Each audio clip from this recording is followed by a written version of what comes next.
It's not my problem. It's not my problem.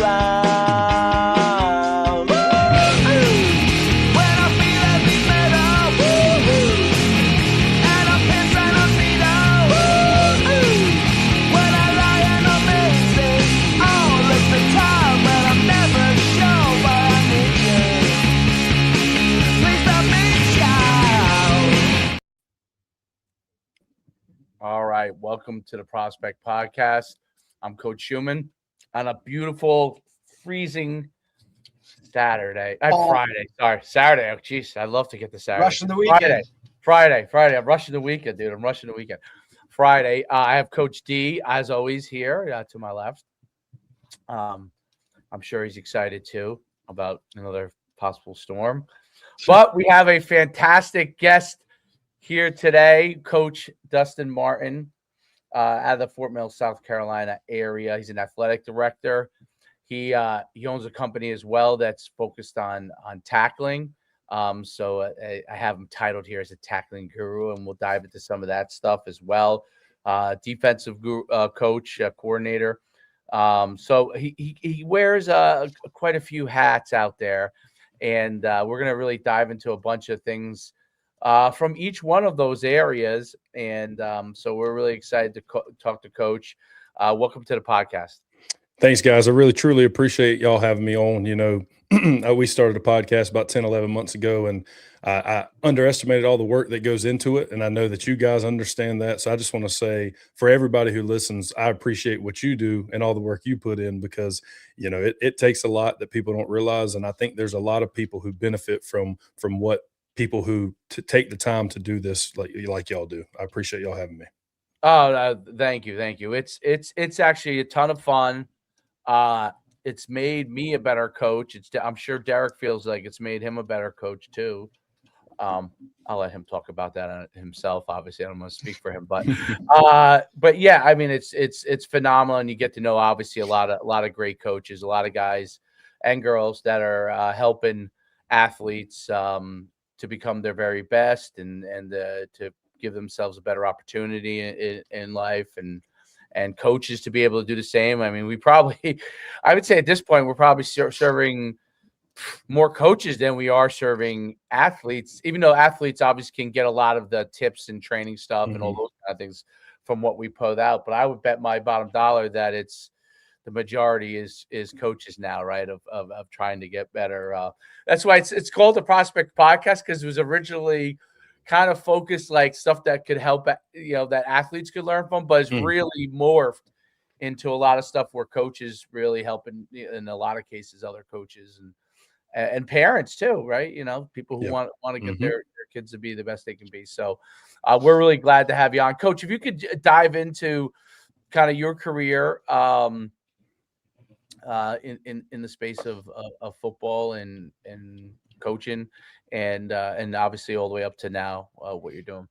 Yeah, absolutely, man. When I grew up, I was the little chubby kid that everybody looked at and said, "Boy, do you play football?" And I was like, "Nah, I don't do that." I actually, in 6th grade, I think I was in the band. I wanted to do the snare drum. Drumline was a huge movie, and they said you gotta start on the xylophone, and I was like, I'm not trying to do that. So So that was the year I officially signed up for football. Long story short, you know, at some point in time, if you're a coach, there was a coach that impacted your life to get into the profession. And that happened for me the spring semester of my 9th grade year, Coach Bradley Adams. And he came in, man, and I could just tell there was something different about him. I could just tell as soon as he walked in.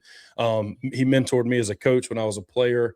And, you know, senior year of high school, I didn't really know what I wanted to do, man. Like, everybody tried to steer me away from the education profession. Like, there's no money in it. It's terrible. You got to work with kids and just all these different things. And, you know, at the time I'm 17, 18. I'm like, but they get every weekend off. They get the holidays off. They get the summers off. So I was like, man, there's more to it. So long story short, I ended up playing on the inaugural team at Limestone College in Gaffney, South Carolina.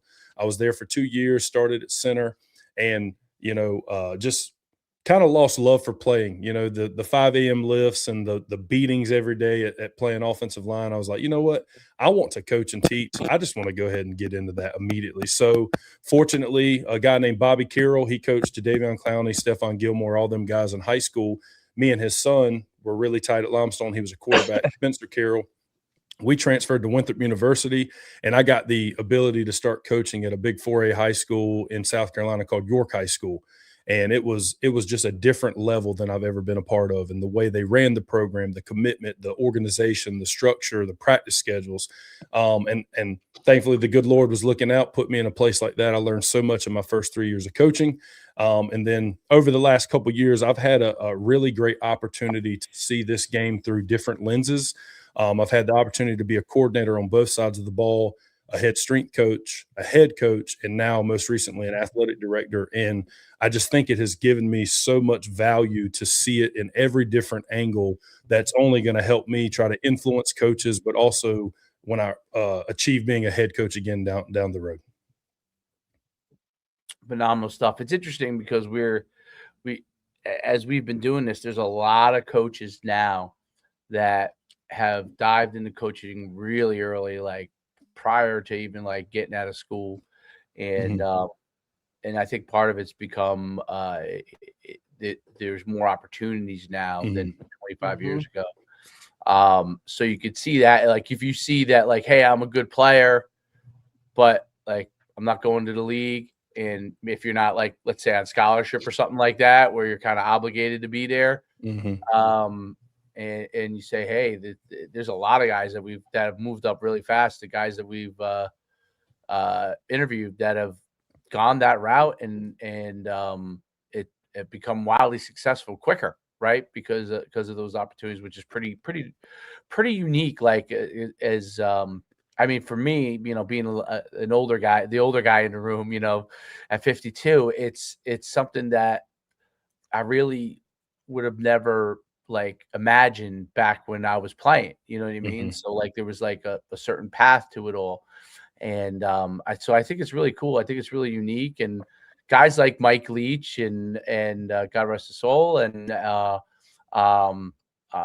Jed Fish and those kind of guys have kind of like shown how it can be done. And it's, the traditional way isn't the only way to do it. I think that's pretty cool. And then now you see it all over the place. I mean, Mike McDaniel, so there's so many guys and so many paths. And what I think is really interesting is that coaching has become a profession, right? Where before it was, what's a word that you would use for it, Derek? What would you say?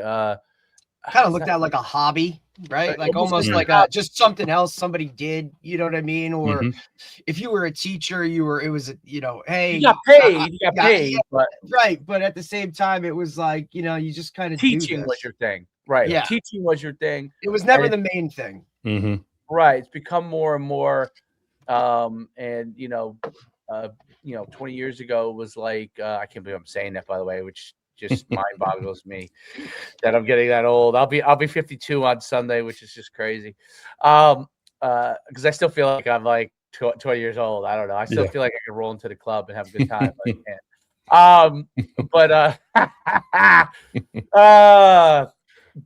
Yeah. So it's it's really it's very interesting to me. It really, really is. It's fascinating because it was one of those things that, like, when I first started coaching, my girlfriends at the time would be like, yeah, what are you, cheating on me? Like, because I've spent so much time coaching, like it wasn't a thing. And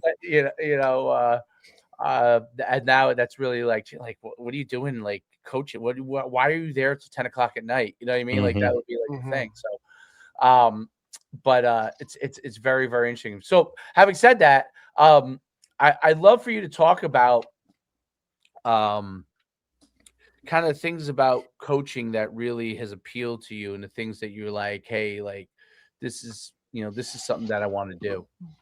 Yeah, man. I mean, early on, I felt like even in high school, I just had a knack for helping people. I was the type of kid in high school, man, and in college where I didn't buy the textbooks. I didn't read the material. I was going to find the most efficient way to get the information I need, and I'm going to pass the test. I'm going to pass the class. That's just how my brain always worked. It was like, why would I read 99 pages for this class that I really don't care about when I could read 23 and still pass the course? So always had a knack for helping people. They would come like, and I just kind of found that I look at things from a math standpoint, and I think that's why football is such a good sport for me, because it's all about space and movement and numbers, and the appealing thing to me early on was helping people, and I knew I wanted to do that in some capacity.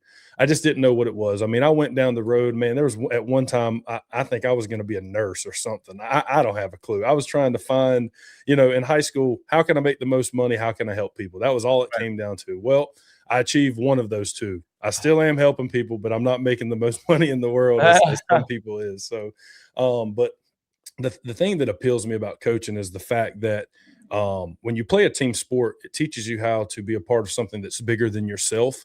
And if you coach for the right reasons and do it the right way, I think that still stands true. And I think different levels of coaching, and if we look at a football staff, assistant coaches, their main goal is to help the players, build the relationships, help the players. Coordinators, they do the same thing, but they have a little bit more admin on their side. They got to be the head coach of their side of the ball.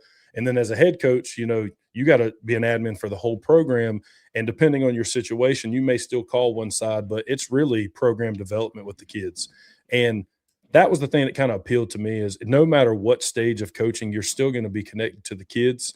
And even in this athletic director role, I'm learning that there's still a part of connecting with the kids, but a lot more of it is admin duties and dealing with the coaches, which is another thing that has interested me, because I get to try to help and build and mentor coaches that are going to go and impact players directly. So that's kind of what appealed about coaching to me.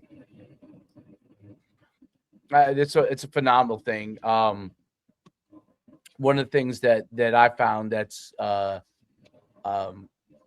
so amazing about coaching is the impact that you make. Talk about so your kind of genesis of moving all the way up to athletic director, and talk about that part of it. Yeah, so I think I started actually coaching high school football in 2015. First year ever, I was a volunteer coach, didn't get paid a dime, but that's just how much I loved it, wanted to get into it. I coached for 3 years at York after that, 5, 6. So after year 6, I got a call from the same guy I worked for at York, Coach Bobby Carroll. And he said, "Hey, we're at this new charter school. We're looking for a head strength coach, someone who's going to help coach the offense and defensive line. It's a little bit smaller school. Know you want to be a head coach and think this would be a great stepping stone for you to get there. You can see the game through the strength coach." So I've been at Legion Collegiate, a charter school in Rock Hill, South Carolina, I'm in my 5th year. And they have kind of allowed me to uniquely move up and learn different positions. So they trusted in me to be the head strength coach. And then I took a head coaching job, and they still found a way for me to be a part of that school in some capacity, even though I was a head coach at another school. And then they also had an opportunity where they wanted me to be the athletic director. So that was a great opportunity that led me to that position. And, sometimes I try to think, why did they choose me? There's a million people they're interviewing people, like, why me? And, they told me straight up, they said, "We just want someone who we feel that can grow and mentor people." And that was a great comment to me. I took that really, really, it humbled me a little bit of, listen, like, you're doing something that we see trying to help impact people. And we'd love for you to try to come and be in this role. And I'd be lying if I didn't say it wasn't a challenge, man. It is a challenging role. But I will say, with this being said, being a head coach 2 years before this role, people always call and ask me, man, hey, how's being the AD? Is it the same as a head coach? I said, well, here's how I'll explain it. As a head coach, it's like you're a parent, and all the parents, the kids you deal with, or you're dealing with every single day. So if you have a quarterback's parent who is a little overbearing and wants to really be involved, you have to deal with that parent every day. But as an athletic director, you're more of a grandparent. So you only have to deal with those kids, AKA those parents, when they come over on the weekends, and then you just kind of solve the issues. And then you might not deal with them again until the next problem in 6 months. So that's the difference. They both have their challenges, but I think you have a chance to impact adults more and mentor adults more. That will directly impact kids. Yeah. And I also, in having done this for this will be year 17 on the sideline, right? Been at different programs, smaller, bigger, suburban, urban, private, public, the whole gamut, right? You see certain athletic directors that go about things a certain way. You see coaches that go about things a certain way. When the alignment is all on par, right? And you have that vertical alignment where everybody's in the same, on the same, wavelength and whatnot. Like, those are the most successful programs. And to me, the job of a really good athletic director is a guy that takes all of those things off a coach's plate, that takes away from the coach directly working with the kids and putting them in the best spot, right? That's, to me, those are the best athletic directors I've been around. They know what they know what a coach doesn't want to deal with, or his focus should be elsewhere, but he's got to deal with this because, whatever it is. I also think one of the biggest things for an athletic director is literally just showing your face, like you just being there, right? And I get it. It's hard, right? Because like, you're there later than everybody else, and the last game doesn't end until this, but you still got to be in there for school hours and do all that other kind of stuff. But at the same time, like, you knew what you signed up for. So if you have to go off site to this wrestling match or whatever, but then you got to get back home because you got to get back to your home school because you got a basketball game at night, like, you just got to be there as much as possible. And I think the kids realize that. I think coaches respect that. I think parents, when they see that guy or female in the building or at the events, I think that just adds a little bit something to it. But I know Dave's been around some really good athletic directors. I won't speak for him, but I know for me, like, the best ones are ones that show their face and they take things off the coach's plate that know that a coach doesn't want to deal with, or he can now keep his focus where it needs to be. That's just how I feel about it. And I totally agree with Coach 1,000%, and that's kind of why I enjoy the way my journey kind of has laid out. I got the chance to be a head coach for 2 years, and now I'm an athletic director. And, I'm big about always trying to be better. That's one of my just beliefs. And there are times where I'm dealing with a head coach and they act the same way I acted as a head coach. And I'm like, this is so like a self-aware thing. It's like, man, like, you acted like this. Like, you at times as a head football coach acted like your program was the biggest program. It meant the most. And it's like, so, and that's just another great thing about humbling yourself and understanding there's probably ways I could handle things better. But then it's also rewarding for me because I get to say, hey, I was just like you. Right. And here's what I've learned. This is where that can get you. This is where it can help you, where it can hurt you.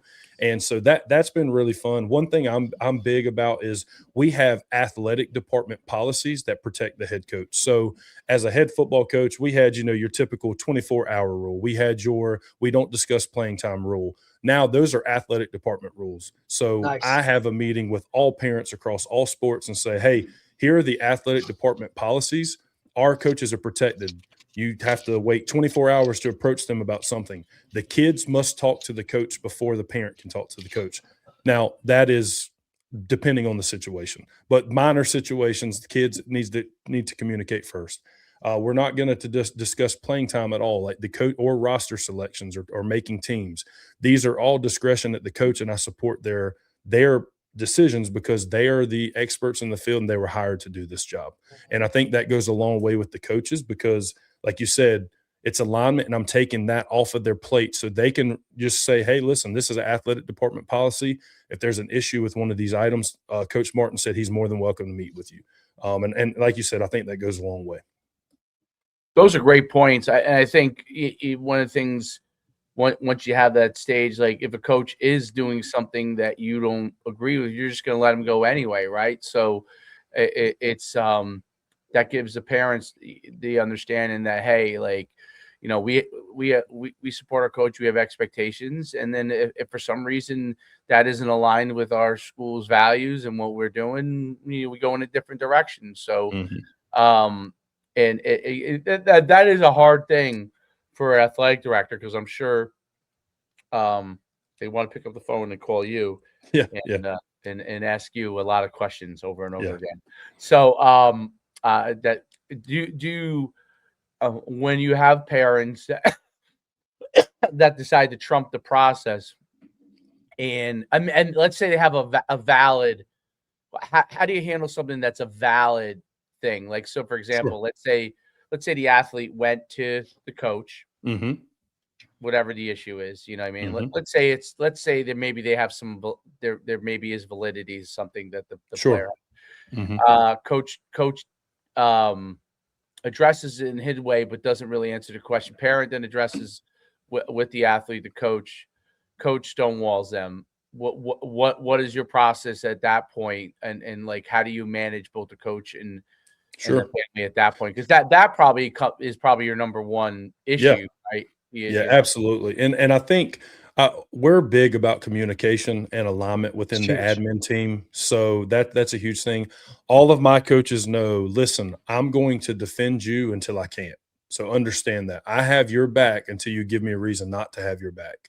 So if there's a situation, for example, where player and parent has tried to resolve something with coach is stonewalling them, they're probably going to reach out to me. The very first thing I'm going to do once they reach out to me is I'm going to go to that coach. Hey, I need to hear everything from your side. Explain this entire situation. Please don't leave anything out, because I need to understand, even if it's the coach's view versus the parent and the player's view, I want to know the situation. So as the AD, I can gain my view of the situation, because there are a lot of times where the coaches mean well, but their tone and delivery is not Right. the best way to get to the parent. And another thing that I'm aware of, I was that coach. My Right. heart meant well, but sometimes my blunt, strong-minded, this is how we do it, there's non-negotiables. I've slowly transitioned to, it's not black and white. There's a lot of gray. And the more standards and rules you set, the more issues you're going to have. Because if a kid misses practice, I grew up in the mentality, you miss practice, you're sitting out a half of football no matter what. You miss 2 or 3 practices, you may be kicked off the team. I still don't believe in missing practice. However, everything is situational. So now it's not, hey, if you miss practice, you're sitting at a half. It is, if you miss practice, the head coach and the captain's council will discuss the appropriate reaction to you missing practice, so we can do it. So to close it up, coach, I would approach the coach first, try to get a grasp of the situation, and then I know exactly at least what's going on. That way I can prepare how I need to handle it to make sure that I guess both parties are satisfied. I won't say both parties are happy or both parties get their way, but I think that's a huge part of how you handle that. Do you think that coaches are better off with less rules and more just having a standard of what they expect from their players versus having rules? Because one of the things I always found as a coach that, like, rules, and as soon as you break one of your own rules, you got a big problem, right? So you're better off with less rules and more standards, and then it gives you the flexibility. But there probably are some things that coaches feel strongly about, that they want to have as a couple of rules here or there. Talk about that part of it. Yeah, I mean, that's a great thing. And, me and Jamie, we do the Coach Speak podcast, and I'll never forget the guest we had on. His name is Drew Marlowe. He's a head football coach at South Florence High School, and he's a great dude. And like you said, selfishly, like, we started this for coaches, but I think I learn more every episode we have. Like, I selfishly get to learn more. And he always talked about, when he became a head coach his first year, he had a lot of standards and expectations. He said, but they blended together. He said, so now we have true standards of this is what you're going to meet, and then we have suggestions. He said that I'm willing to bend on, or at least take considerations from other people. And I think that's kind of how I feel in that situation now. I think there are non-negotiables. This is who we are and how we're going to do it. However, we can discuss it. So, for example, our basketball senior nights are coming up. I had a discussion with one of the parents on the parent committee. My goal with that conversation is I want to keep the parent committee happy. That's what I want to do. Now, that doesn't mean I'm going to do everything they want to do. But so how the call kind of goes is, listen, here's the non-negotiables. Here's how we're going to proceed with senior night. I have the Google form created for the kids to fill out. We're going to announce everything, uniform one way for all teams. However, what are your ideas? What do you want to present the kids? How do we want to present the parents?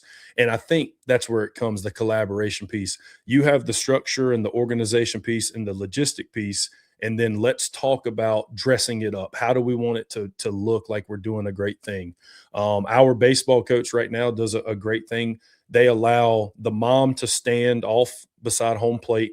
The dad pitches their last pitch on senior night. They hit the ball, and as the player goes around and runs all the bases, the announcer reads a note from mom and dad to that player.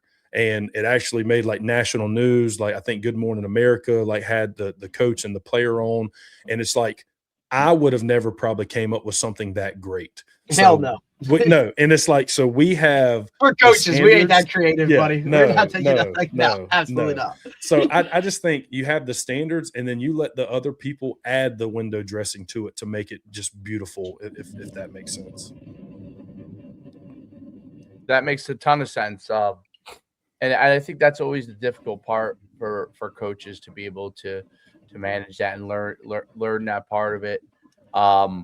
And part of it is because you're trying to be successful, and when you're trying to be successful as a coach, and you're in a scholastic environment, there are two things that are being managed there. So that's always a difficult part for coaches.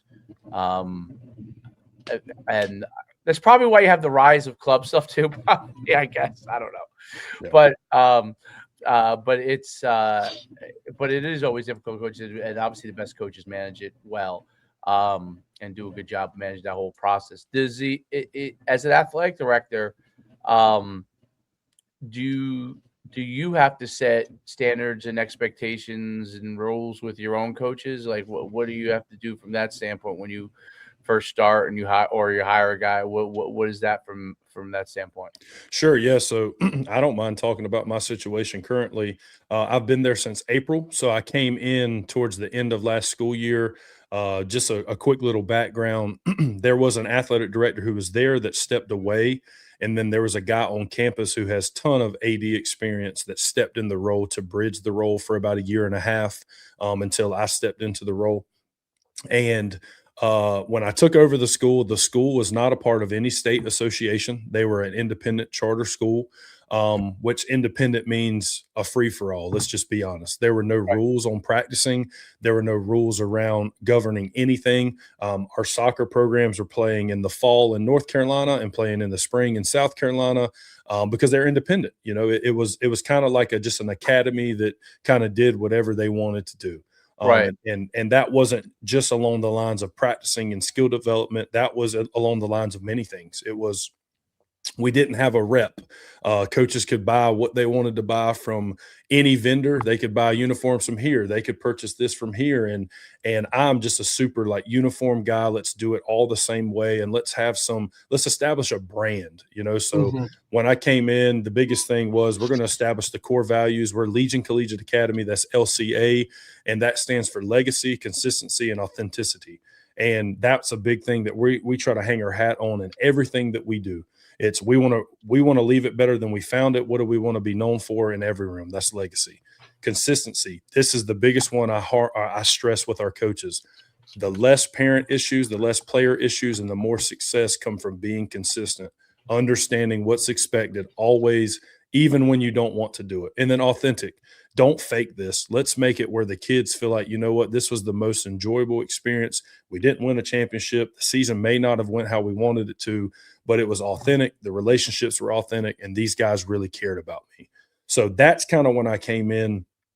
And, when you step into an environment that has kind of been that way, where you can really see that it's been really independent across the board in a lot of multiple ways, you have to rein it in. You have to set those standards and expectations. Now, with that being said, humans are a creature of habit, and I would be lying to you if I said I wasn't a creature of habit.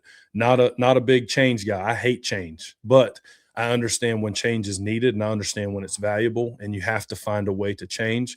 So the biggest thing is understanding that the implementation of those rules or standards or expectations, it's not ever going to be as quick as you would like it to be or as quick as you think it should be. And I think that's where grace comes in. So it's like, hey, I understand this is how it's been. And a lot of coaches may have been hired with the understanding of this is how it is. We're an independent school. You can do this, and there's no parameters around how much you can practice or play. And I think, when you start establishing those expectations and those standards, it's something that you have to give the ability for your coaches to say, hey, this is not what I agreed upon. And so you kind of talk a little bit and you try to figure those things out. But I definitely think the biggest part is establishing your mission, vision, core values, and let them know where we're headed. And I think you slowly have to phase some things out, and then there's like hard stops on some things. So, we're currently now a member of the South Carolina High School League, a state association that went through this summer as of July 1.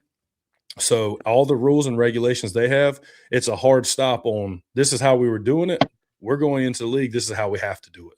And then everything else kind of follows. And we're in a really good place right now. Our coaches are some of the best in the world. And I'm really excited to see where we're going to be at fall of 2026 when school starts back up next year.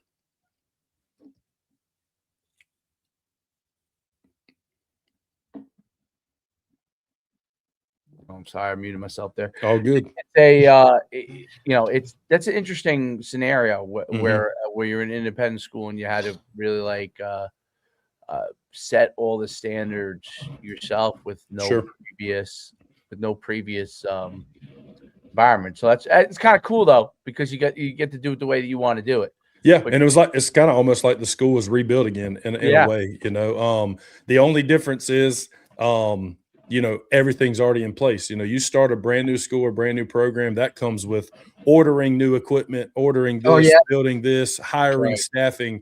And it's kind of like, hey, everything's already in place for you. You just have to do quote unquote the easy part, which I think is one of the most difficult parts. You know what I mean? It's the culture building, the standard setting, and but it's been a great transition. Our coaches have been super open to, hey, this is where we're trying to get to, and I'm just thankful for the people I work with every day. Very, very cool.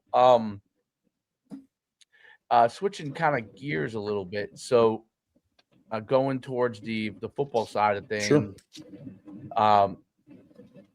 So what like you're a defensive guy. What are some of the important things that you felt like when you kind of build in the defense and trying to build a defensive unit that are important for that group to be able to be good? Yeah. So I talk about this. I've talked about this before with some people, but I started out as an offensive lineman. So I feel like I learned the game the best possible way you can learn it. Yep. Started on the offensive side of the ball. I started in and I worked my way out. So I understood OL play. I understood run game. And then I branched out to pass game and quarterback play. Then I decided to flip sides of the ball. And I think that has given me an upper hand because if I'm watching a film on four films on a team and they're a counter team, well, when they see an odd front versus when they see an even front, sometimes their blocking assignments change. And, and I've been around some defensive guys where they're like, man, they're running a completely different play. And I'm like, well, no, the tackle's arcing. So to see what the four eye is going to do versus odd. And so long story short, they look at you like you got 10 heads because you're talking that way. They're like, wait, what are we talking about here? They're like, no, I think this is some kind of arc trap play. And I'm like, well, no, guys, it's still just counter. They're just changing the blocking assignment of the place I tackle. So anyways, I feel like I learned the game in a very great sequence of inside out, offense first to defense. I became an offensive coordinator, I think my 4th or 5th year of coaching. And after that season, I said, man, you do not know near enough about defense to even be a great offensive coordinator. I knew defense, and I think there's a difference in knowing defense and actually understanding defense. I could drop every coverage. I could drop every alignment. I could drop every front. But I did not understand the goals of defense or understand what they're trying to do and what the coverages and the alignments. So went to the defense side of the ball. And after about 4 or 5 years on defense, I can tell you, the scheme does not matter. Let me rephrase that. We might need to edit that part out. The scheme does matter, but the scheme only matters if you understand what you're trying to do in this game. And that comes down to the techniques of football: pursuit, setting the edge, tackling, turnovers. Those 4 matter more than anything else. So understanding when you're trying to get the ball to go outside and when you're trying to keep it from going outside, understanding how you get to the football, understanding how to make tackles when you get to the football, and understanding the more chances we can get our offense and our team the ball, the better chance we have to win. And, I think for a long time, I thought it was, hey, man, we can just have the most sophisticated and highest level schemes out there. Like I know this scheme from Alabama. Well, great. I'm glad you know it. How are you applying it, and how can you execute it where your kids are actually executing it? Like, you can be aligned correctly, but are you having the techniques to execute it the way that you want to execute it? So that's kind of what I believe in.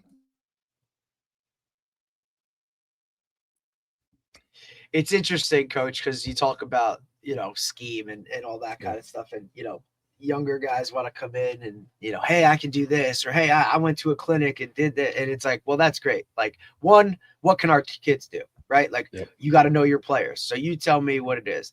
2, how do you teach it? Right? Mm-hmm. Like, can you teach this? Because that's great if you can sit up there and understand it, or the assistant coaches can sit there and understand it. But can you break it down so that our guys can now understand it, and can they execute it at a high level, right? Yep. How can you keep it? How can you simplify it? How can you do, because it's all great. It's all, and I get it. All these guys want to watch all these YouTube videos and do all these other kind of things, and that's phenomenal. But sure, can our athletes do it? And are you capable of teaching it to a level where they can understand it and feel confident enough in it to go out there and play fast and play really, really well? Because that's really what it all comes down to. And I'm just like you. I think I learned it the right way in terms of coming up as a coach and whatnot. And I think having played defense in college allowed me to look at offense from a different perspective, right? And then, coach it that way in terms of, hey, like, I know as a defensive quote guy, what hurts us or what really makes it a hell of a challenge to be a DC or those kind of things. So I think guys learning the game, they just want to jump into it right now. And I can be a coordinator, I can call plays. And it's like, hey, you really got to take the time, learn the game from the front back in terms of offensive line, defensive line, next level, and go from there. Cause it all starts up front. And a lot of these, look, most guys now we can hire them and they can go and they can do 10 minutes of individual because they can watch videos of and YouTube, do all that other kind of stuff. But can you schematically and as an entire system teach it, coach it, break it down to a point where your guys understand it? I think that's one of the most pivotal things about being a coordinator or coaching or doing any of that, being an assistant. And a lot of guys they miss that part of it. Yes. They're in such a rush to get a title or to call plays or to do those kind of things. I think to really slow it down for them and break it down. I mean, most of these guys couldn't draw scout cards if you asked them to, right? Or and they couldn't dial it up. I have 2 things I really hang my hat on. The first one is application over knowledge, and that's a huge one for me. Are you a teacher or are you a teller? Which one are you? Because anybody can tell a kid where to align and what to do, but can you teach them how to do it? It's hey, you can tell them hey, you got Scoot's technique and you're reading 2. If 2 does this, we're doing this. Okay. Can you create an actual technique and a drill and actually apply what you're telling them to do? Like, hey, if the tackle down blocks, we're going to get our hands on and squeeze. You good? All right. Well, if that was the case, everybody would win. Everybody would be good. If we would just had to tell what to do, we're good. So the next part that we really are big on, and I say we because me and Jamie align a lot. Like we discuss a lot of things, but it's alignment, assignment, and technique. And that's how we break it down for the players. Listen, there are 2 things that we're responsible for as coaches, and that's getting you aligned and teaching you what we want you to do. The third one solely comes down to you, and it's called technique. And that's called you as a player being on the field and being able to execute what is being asked of you. And that comes down to technique. So we try to make sure our players understand, listen, we are going to do our best we can as coaches for alignment and assignment. We're going to give you the best alignments to put you in the best position, and we're going to give you some sophisticated assignments that are going to help accelerate how you need to execute. Here's the part that comes down to you, player, the technique part. We need to do a good enough job at coaches and teaching you the technique, and then you got to go be able to mirror that technique in a live setting. And I think when the kids kind of hear that, they understand, okay, coach has my back. He's going to put me where he needs to put me and tell me what I need to do. It's my job, my ownership. I need to learn the technique so we can execute this scheme he is trying to ask. And it's great to be able to show kids, hey, here's what happens when you do what you're coached to do and you do the technique. Here's what happens when you do what you want to do and you show a good play. Here, listen, you did what you wanted to, and guess what? You got a tackle for loss. I'm happy for that, but here's why I'm not happy. You got away with it. Watch the next 3 clips when you did that and you didn't get away with it, and they got 7 yards on a run play they should have got -1 on. And I just think we're a big ownership type teaching style. So I'm a big, when I go through film, I will chart obstructions, everything that went wrong. So we have goals. We have goals of this is how many yards we want to give up on a run play. This is how many yards we want to give up on a pass play. Any play that exceeds those goals, there's an obstruction. Something happened that went wrong. We chart what position group it was. We chart the category it was in, and then we put notes beside it. So, for example, if we have a defensive end who ran upfield, he didn't get his hands on squeeze and get inside the pooler, it's going to be DL, reaction to down block, and notes, ran upfield. And then we're going to look at that as a group, as a coach, as a staff, and say, here's why we gave up 6 counter plays that went for 6 or more yards. We have to work on what these things say. And a part of that, the ownership piece, there's a category where I can type coaching or I can type scheme. And I want the kids to know, listen, this is a bad play call, guys. Hey, we called a double A blitz, played cover 1 behind it. They check speed option weak to trips. Guys, like if the defensive end is supposed to peel no at the one back, there, buddy. So it's like, guys, like that's on us. They got us. They called a perfect call versus the defense we're in. But I think that goes a long way with the players because they go, man, if Coach Martin's man enough to say that was his fault, he screwed up, they're more prone to saying, Coach, that's on me. I did this wrong. And so that's kind of what we believe a little bit in terms of reaching the kid in different ways. Yeah, I think the value of everyone being accountable is an important thing, especially in today's player, and I think that's a big deal. And while continuing to hold them to like a standard of being able to execute things, it's defense is one of those things that getting lined up right. Knowing your assignment and getting after it goes a long, long way. And then obviously when you scheme it up and you start to give opportunities, then getting your players in the best position possible, then you really can do some good things. But yeah, defensive players got to be accountable. There's no doubt about it, and everybody has to be accountable for it. And actually one of the things that defensively, I've always been big on like adjusting to the formation so you don't get caught in situations. Absolutely.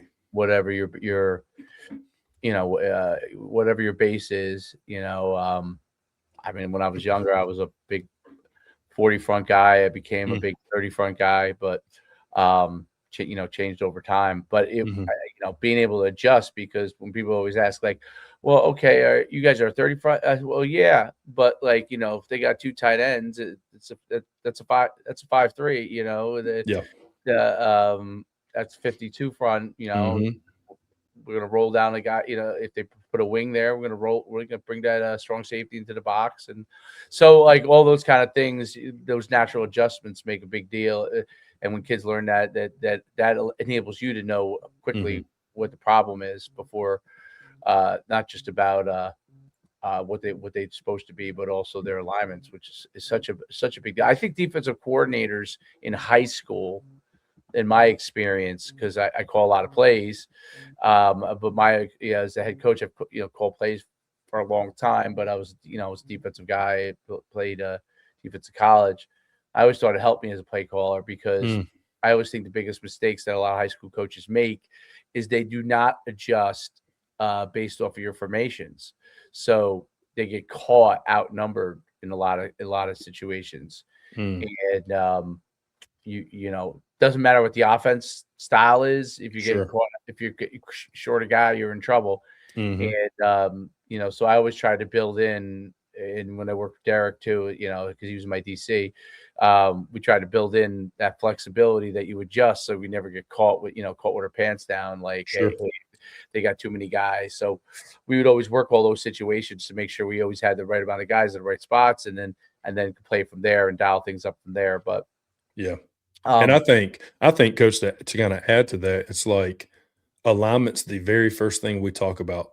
So, guys, we don't have a chance if we don't align correctly. Like, correct. there's Right. no chance. It's so to your point, Coach. I'm the type of defensive coordinator. We're going to work one base coverage call in front alignment, but we're going to know how to do that against every formation family out there. You know, and we break it down to 5 formation families, and then there's some different wide receiver things. But that's what we try to tell the kids. Like, listen, if we're looking at this day one base, hey, Trey with the tight end, trips with an H-back, and 3 and 10 personnel trips. What are all those formations kind of like? We'll coach their trips. Right. Okay. So at minimum, if we can at least get to our trips check, we're going to be okay. Now, Correct. like, I'm not saying it's perfect, but we're going to be Right. okay. But I'm so with you. And I think it comes down to teaching football. And people ask me, you know, are you an odd Yes. guy? Are you an even guy?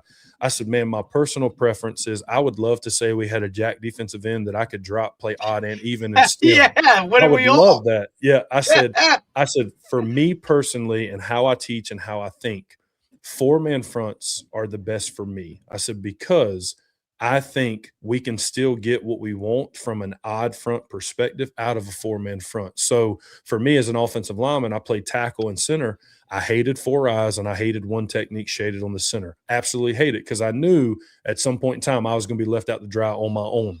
Mhm. So we have fronts that can be traditional 3 techniques and 2 eyes, and we have it where we can run shade fronts where we get a 1 and a 4 eye. And I think, you know, it's easier for the kids, but just the way I think, and this could be incorrect, but, you know, odd is the best versus 10 personnel, but as soon as you add an H or a tight end, you Oh, have buddy. to adjust on defense. So I'd much rather be able to adjust to 10 personnel and be able to play base to everything else. But yeah, that's just kind of my personal basic philosophies. But yeah, I'm with you. I think if it was a perfect world, give me a tall, big field end and give me a hybrid outside linebacker who can play boundary in, and 2 freaks in the middle, and I don't care about the rest. Just give me those 4. We'll figure the rest out. Yeah, you're good.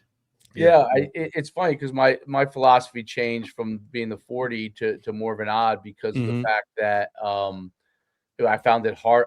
I found it easier to get athletes and harder to get D linemen, and it's and that's that's always a difficult thing at the high school level, depending on where you are, obviously. Sure. But Yeah. now if you have those guys, then that makes a big difference. That gives you the Yes. ability to do a lot of different things, you know. So Yeah, but I think the personnel. biggest thing is like Personnel. Yep. like to me, like the odd really, it's not odd. Like I always tell Derek, like there's a tight end.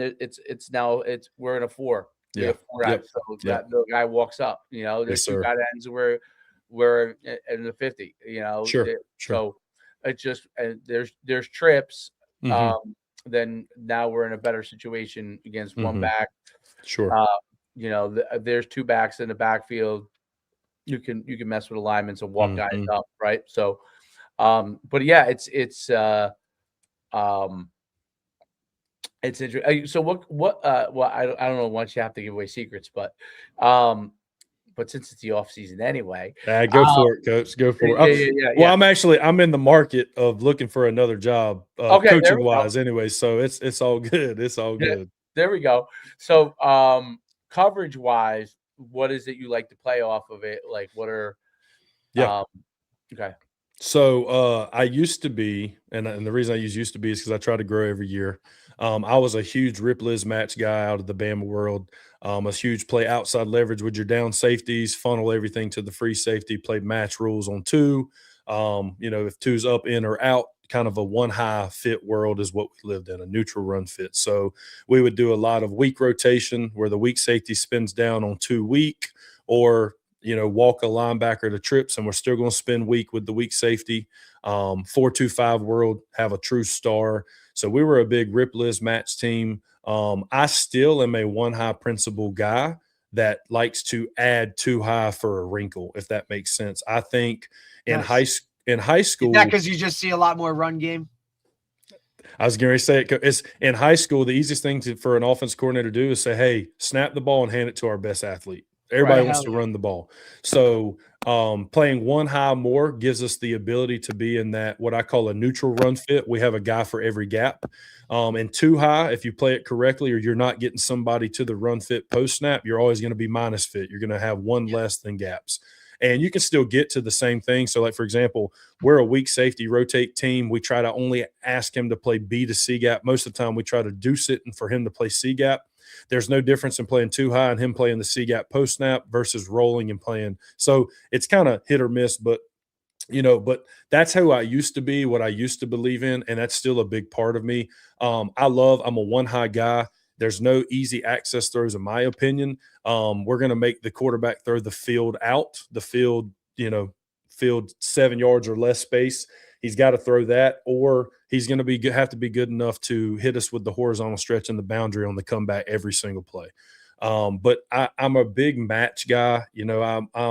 We have some guys that I'm buddies with. Spencer Carroll, he's out in Oklahoma, but he's really tight with Dante Barty and Kyle Kogan. They're on Oregon staff now, and they installed a lot of stuff with us since 2017, and it makes me think about the game a little bit more. And so I'm a zone match, man match kind of guy. That's what I believe in. I like mixing them in, playing man on one and bracketing or coning the number 2s, depending on personnel. But, Coach, just to kind of summarize this answer, if personnel didn't matter, who we were playing didn't matter, I'm a 1 high guy. I like playing match coverage. And the biggest thing I like to try to screw the opposing offenses is I want to mix up the run front. I want to match the run fit and read the run fit. So we have rules where, like, our defensive ends read the tackles, and based on what they do, that's what we do. Because I tell them, if you don't know what you're going to do, the offensive tackle don't have a clue to know what you're going to do. So there's calls where we're reading him. There's calls where we're not. So the biggest thing, and me and Jamie talk about it because he's an OC and we kind of battle all the time. I'm like, listen, man, you might know every check and how to shred us in every coverage and call we make. But does your 16-year-old quarterback, can he handle the stress of post-snap? And that's kind of where we're our 4 people with Dub Maddox. I don't know if y'all have ever heard of Dub, but he's a big post-snap guy. He teaches like a system for that, and it has accelerated my coaching career. And so I just want to be a defensive coordinator that puts it in the hands of a 16-year-old once that ball snapped, not a 30 to 50-year-old who is really good at what he does. Does that do you play against a lot of no huddle, or do you play against mostly huddle? So honestly, we see mostly no huddle. We will see some teams that mix in their tempo of huddling. Maybe 1 or 2 true teams that actually huddle, but we see a lot of check with me style. So they call the formation, they get to it, then they call the play, is what we see a lot of. I'm a big coverage concept call guy on defense. So I'm going to call a call, and the kids know that we're going to be in that family, but the coverage is going to change based on the formation. So if we call in flex 6, which is what Alabama calls, basically over or under front, and 6 stands for weak side rotation, match, 3 match, 6 match. And our kids have to see what's the formation family. Is it 2 back? Is it trips? Is it 2x2? And they have to actually make the specific coverage call to that formation family. And then we also have game plans where it might be, hey, if we call green, that means, hey, we want to be in the 1 high world to these formations, but 2 high world to these formations. But then, like I said, I can call 6, and that means we're going to be in the 1 high world to all formations. So I think we put some ownership on the kids and some responsibility on them. Like, listen, we're going to give you the family we're going to be in, but you got to make the correct calls. And that's why communication is so important.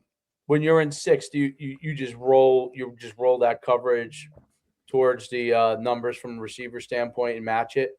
Yeah, so the base way that we do it is we'll set a passing strength. So what side has the most receivers, we'll set the nickel or the star to that side.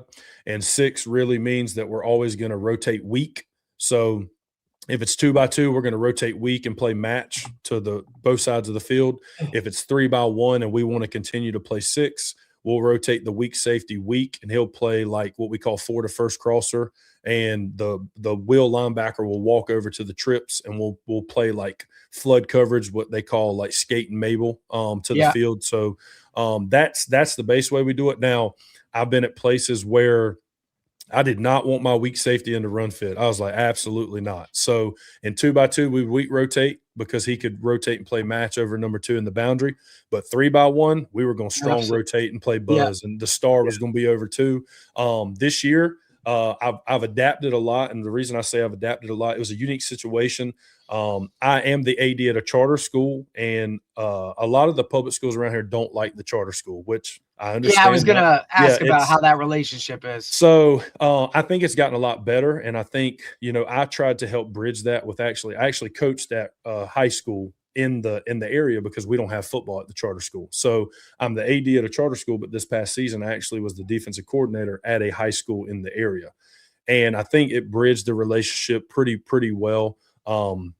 But, this year it was unique. I kind of stepped into that role in mid-July because the current DC had stepped down. And, if y'all know anything about zone or man match coverage, that's not something you can put in 2 weeks and be like, oh, we're good to go. We're good for the season. No, that takes reps. That takes a lot of reps. Yeah. So, they were more of a spot drop zone team before I took over. And so what I did was we tried to play zone match. So instead of playing just spot drop cover 4, we tried to play some mod quarters and some other things. And so this year, our personnel, I've always been a 4-2-5 guy. This year, we were a 4-3 team. That's just who we were. We had a Sam linebacker. We didn't really have a star or a nickel. It really is. You know what I mean? Like, I personally feel like, especially now, like you got to take into account a little bit of like what you see and what you're going to go against, what your league is made up of, you know what I mean? But then it really kind of comes down to, I think, personnel. I think you can make in high school, like you can get away with some things, right? Like you don't have to go down a list and be like, well, these are the measurables for this position. Absolutely not. Because look, I can't tell you how many times I've had, a guy that we throw in the interior D line who is nothing like an interior D lineman, but you know what? He's a hell of a wrestler and he understands it and he just gets shit done because he's just that kid. You know what I mean? So I don't think you want to pigeonhole yourself into some of that. Now, look, there are other times where I'm thinking, hey, that guy, he could be a DN, he could be an outside backer, he could be, you know what I mean? Like, I think in high school, it's difficult to find the right spot for guys. But I also think the more guys you teach certain positions, like now as they develop, because if you look at it like, hey, this guy's going to be an outside backer this year, but eventually by the time he's a senior, he's going to be our interior guy, right? Or, hey, this guy right now, to kind of keep him healthy and save him a little bit, like maybe we keep him over the top as a free safety, but eventually he's going to walk down and be this guy, he'll be the star or he'll be the penny or whatever it is that you want to do. I think you can develop some of those things, but if you have an overall system where this is what we do and guys learn it as it goes, I'm a big advocate of everybody knowing everybody's job rather than like just, okay, well, I'm a linebacker. I know what the linebackers do. Like, and that might be the safety in me, right? Because I'm with you. And so to your point, Coach, like this year, we were such a strong rotation team to trips when we wanted to play our one high stuff. That's just who we were. Like when I got there, when I took over, the current DC was running 3 cloud, where the corner was the flat player, the strong was playing the third, and the Sam was splitting 2 and 3 and playing the inside curl. And I'm just not a huge fan of that. I don't like the leverages or the situations it puts the kids in. So I said, listen, we're still going to flood the coverage. We're still going to play some kind of form of cover 3 over the trips. I said, but here's what we're going to do. We're such a big 4-3 team. And then we had a nickel package where we'd send a DB in, but you had to really be elite with athletes and play a lot of 10 personnel for us to even consider going nickel, because that's just how much we loved our base package. So we just had the ability to where if we were in 4-3, we were going to put the Sam head up a 3. We were going to have more sky rotation and spin over 2. But if we were in a nickel, we would allow the star to play more inside shoulder to head up of 2 and spin inside more of a buzz technique with the strong. But like to your point, the kids understood the safety is going to spin where we're not at. And that was a great point, because the safety understood playing the cell technique when he's over 2, but he also understood playing the buzz technique over 3. So he knew where to help the guy beside him regardless of what he was trying to do. And that was a big help for us. Yeah, that makes a ton of sense. And it's harder at the younger ages. I get it. You know what I mean? Like to have, or, you know, like, but I do, if you continuously stress to your players, like, guys, we got to know what's going on, right? Like, even if it's your base stuff, like, you know, for the most part. And look, one of the like, as the JV coach, right, sub varsity, I love doing that stuff. And those guys, you know what I mean? Like, hey, man, like, you got to understand it, but you know what? Like, we're going to go out there, and as long as you know the techniques and you know whatever, like, player from a there's not going to be a lot of these calls, bud. But you know what? Like, here's what it is: stay base, fly around. You know the big picture stuff. So we'll be okay, right? Like, and we're not game planning for this, right? Like, we're just rolling it out, and we're just going to see how you play. But if they have those fundamental things in there, like, then they can still do what they need to do. And I think that's a big tell. And that's where you try things out, right? Like, hey, maybe this guy's maybe he can, because for the most part, you're rolling out there with like, hey, bud, you got to play quarter today. It's like, wait, what? Like, I'm a receiver. It's like, but guess what, buddy? Like, you're on this side of the ball today. You got to figure it out, buddy. Absolutely. So I think it's just some of those things, like when you can have those fundamental solids within a scheme itself, it allows you to now go and tweak and do certain things based off of what you're going to see. And you got to know your league, right? Like, you got to know the teams you see, you know, whether it is like when we were up in, you know, up more in North Jersey, it's a lot more spread, fast paced type of, you know, stuff. When we came down here, it's a lot more run game, wing tee, you know, that type of stuff. You know what I mean? So you got to adjust with it, and you got to kind of roll with it. And, you know, if you have certain athletes, they can play on any level. It doesn't really matter. So that's big, though. Agreed. Coach, talk about so how you really started getting involved in like trying to up your ante from a tackling standpoint. Sure. And, you know, what brought you to Avitus, and and obviously now you're also doing clinics from that standpoint, those kind of things. Talk about that. Yeah, man. So, you know, it all started 4 years ago. I was at a private school in North Carolina, and we had some really good personnel, and then we had some really average personnel. But what I noticed across all the personnel groups was we were not very good at tackling, you know, and it's that ownership. It's the ownership piece. It's like, is that because of me? Doesn't you it? know, it's like one of the worst feelings ever. It's like, is that because of me? And I'm like, you know what? I'm going to assume all of it's because of me. That's just the guy I am. It's my fault. Like, we are terrible at tackling because I'm not teaching it to the ability it needs to be. So after my first year as head coach there, I took the entire off season and did nothing but study tackling. And I went through the Football USA and the Atavus and all these different clinic tapes and watched everything I could find on tackling. And I was like, man, I grew up in the world of, man, get your head across. Like, you know, and I was like, you know, then I went through all the tackle training, and I'm like, man, what they're saying makes way more sense than the whole head across days. So, and I never played defense. So, you know, so I went through that world. I got super excited about it, man. And the following season, we improved tackling exponentially. Like, we still weren't great at it, but man, just where we were to where we ended up the second year was beautiful. And I've always wanted to try to train or coach kids on the side to, one, just try to make a little extra side cash. Why, you know, it's a part of what people do. But I really wanted to impact the game of football. I think our game is dissolving in a way. Numbers are lower than they ever have been. You have some schools in South Carolina that typically have a varsity, JV, and ninth grade team, and a lot of those have gone away. It's now just varsity and JV. So yeah, I was going to ask you about some of the numbers and how it's certain things, especially with, I think, the growth of charter schools, right? Because South Carolina, you can, you know, I have some buddies that are down there and whatnot. Yeah. If you can totally correct me if I'm wrong. Sure. There's been a rise of charter schools recently, right? Throughout the state itself, in terms of just, I mean, some of these places have like 2 campuses I've heard of. Like, you know what I mean? Yeah, like, so I think in South Carolina, there are probably 5 notable charter schools that I would say excel in athletics in a way. I know that one of them has won the state championship 2 or 3 years in a row. Another one is all right there, right behind them, really good. Another one's on the rise. So there's probably 5. But, numbers are going away because there's other opportunities for kids to go and play in education. And then I think a lot of the numbers, some are just going away because the game is so much more aware of the unsafeness, I guess is what people are saying. So the whole reason I started it was I was like, man, there's everybody in our area that trains quarterbacks and trains offensive linemen and DBs. I said, but there Not is just South nobody Carolina. like there. But the way I thought about it was there is nobody training tackling. Yep. One of the most important skills of the game of football that happens almost every single play. Nobody's training it.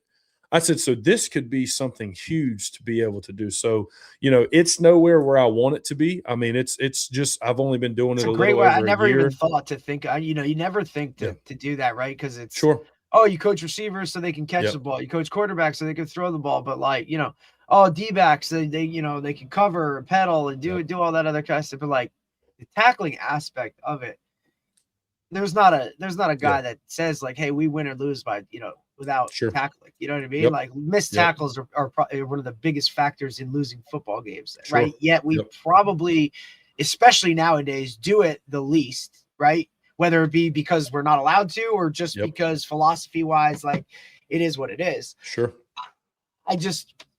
Guys don't know how to teach it. They can't explain it. It's we don't get it. We don't get as much access to do it and rep it. And even when you do it and rep it and do all those things, it's still not game-like situations, right? Exactly. It's the hardest thing because we always talk about practices need to mimic games, and we need to be in game-like situations as much as possible, and that'll make the kids more comfortable, and that means that then they'll understand it more. Sure. Dude, it's impossible to mimic a game spot on when it comes to it. So the way you tackle when I'm telling you how to do it in a controlled environment is very different than what you're going to do on Friday night when the lights are on and all that kind of shit. You know what I mean? So exactly. And that's why we break it down into 3 parts: the tracking, the contact, the finish. But it's like, listen, man, you can't replicate those directly to a game any way you want to shake it. It's just, we're going to try to rep and prepare you and teach you, because it made so much sense to me when I started learning all the different beliefs on near foot, near shoulder tackling. It made so much sense to me from a biomechanics standpoint with just the cutback. Like just the cutback. Hey, if I try to get my head across and they cut back on me and I overrun it, my hips are locked. There's no way I can adjust to make the tackle. But if I'm near foot, near shoulder, and somehow I overrun it and they cut back, my hips are open. I can stick that foot in the ground, and now I can redirect and still have a chance to make the tackle. So even take the safety part aside of it, I was like, this just makes so much sense to me from if we screw up, we still have a chance versus if we miss it and overrun it this way, we don't. Not to mention, I said, hey, guys, I do a demonstration every time. I take a ball carrier. I take 2 guys. I said, both of y'all, I want y'all to walk and act like you're going to tackle head across. And both of the kids' heads bang straight into each other. I'm like, there you go, guys. I said, better yet, let's just do one guy. I said, running back, defend yourself and hinge your hips and head-to-head contact. Boom. I said, guys, you're not going to be around long enough to play the game. I said, we want you to be able to get all the way into your senior year with the chance of not having a concussion. I said, now, we don't live in a robotic world. There's going to be times where you got to make the tackle and your technique's going to go out the door. I said, but if we can limit that to 3 times a game versus 33 times a game, guys, we're gonna be okay. We're going to be in great shape. And look, it's one of those things too, like you always, it's a great point, and you preach it. Like, David, I'll let you go. I just want to, I always tell guys, look, I'm going to teach you the proper way to tackle, and I'm going to expect that from you to do that in a game. But I'm just telling you right now, fellas, if you miss a tackle and you come to the sideline and say, well, coach, I was doing what you said. I said, we're going to have some issues. I said, so at the end of the day, get his ass on the ground. But I'm going to make it so your muscle memory has you doing the right thing automatically. Well, I was watching the end zone copy of Miami versus Indiana on the first drive. Safety comes out the roof on one of those running backs. He's in perfect position for near foot, near shoulder. he doesn't do it. And just the blow he took on his head, I said, Yeah, of good course. Lord, how'd he get up? Like, but the bad part is he's in the position to do it. And don't get me wrong, that running back's both of them are really good, but it's like he was in great position to near foot, near shoulder it, and he got caught and stuck and his head got trapped. And I was like, man, I know that hurt. And you can see him get up and like, you can tell it just didn't feel good. And I'm like, God, like and it just validates. That's the reason why I want to. And honestly, I aim for kids between 3rd grade and 7th grade, 3rd and 8th grade. That's the level I want. And it's like, I also want the parents to know, listen, this is important because I'm trying to teach the safety of the game because, and this is no blow at any coaches, they may get to high school and not get the level of tackle coaching that I'm trying to provide. So at least they already know, because I mean, there are still teams I'll go watch practice and they're head across. And I'm just like, I'm not ever going to overstep or tell somebody that what they're doing is I guess the word is wrong, but I want to just say, hey man, like, have you ever heard of near foot, near shoulder tackling? Like, please just look into it. So to y'all's point, currently I'm at the level of, just off the ground. I kind of do one-on-one sessions. Collaborate, and I'll tell you why. Sure. I'm pretty good on the business side of things. So being around absolutely a long time and running showcases and cams forever and all those kind of things. But so I learned about Avitus before in the summertime, and it was I coach high school football for 20 years. I now coach my son's group at they were 10U this year to be 11U. And I wanted to give kids a better way to tackle. And the USA football thing, to me, and what I knew from growing up, and I was already, because when I was coaching with me and Derek coaching together, we were doing that to an extent, but not, we were doing some of the definitely in the secondary. Yes, but it wasn't to the level that like Avitus opened my eyes. So I went and looked up and I was like, what's the best way to tackle? I started, literally ChatGPT, Google, started, and Avitus, it came across like, I was like, what are they doing in Texas? And then all of a sudden, when I was looking at Texas jobs, I saw every one of them's football jobs said that you needed to be Avitus certified to coach if you're going to coach at their school. So I think the Texas High School Coaches Association has it as a requirement for all Texas high school football coaches. That is awesome. So I was like, well, I should look into it. Why would they be doing this if it wasn't something that they thought was a better way to get guys tackled? This is the king of high school football. Like this is most organized, most coaches highest paid, all that stuff. They must be doing this for a reason. So I went and looked into it. And I haven't already done the USA football stuff for years. I really was never like, to me, it was all over the place, and multiple styles of tackling, and like I'm just like, you can't teach that to kids. Like kids need to understand certain things and just be able to rep it over and over again. And then in the game, there are situations where they are in different situations. You got to get them to the ground. But they'll have that base, right? And that's the most important thing. So I looked into it. I did the the certification made sense to me. I did both certificate just like you did, both levels. And then I started diving into the rugby world, like really diving into it.